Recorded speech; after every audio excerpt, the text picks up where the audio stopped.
What's up, Willowbrook? Today we're in Habakkuk chapter 1, verses 1 through 11.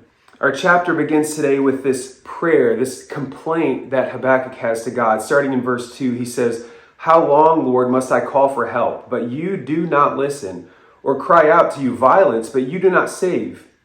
Why do you make me look at injustice? Why do you tolerate wrongdoing? Destruction and violence are before me. There is strife and conflict abounds." I'm sure we can all relate to how Habakkuk is feeling. He's living in Judah at this time, and he's seeing how evil things have become, and he's crying out to God, asking God why God continues to allow this to take place. And then God responds in verse 5.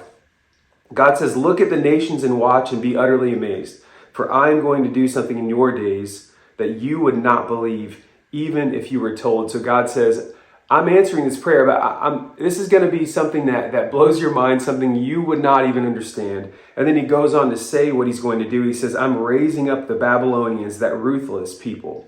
He says that they're feared and dreaded.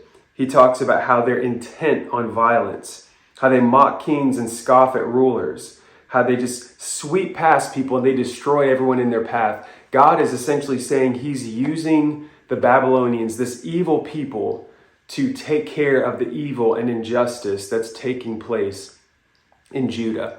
Now, of course, we don't live in Judah at this time where Habakkuk was alive. So what can we glean from this today as believers? I think there's a couple things. The first thing is we can learn from Habakkuk here that we can be honest with God. When we pray, when we spend time talking to God, I think sometimes we think we have to say all the right words in the right order, but Habakkuk is showing us that we can truly cry out to God. We can be brutally honest with God, just like Habakkuk is here.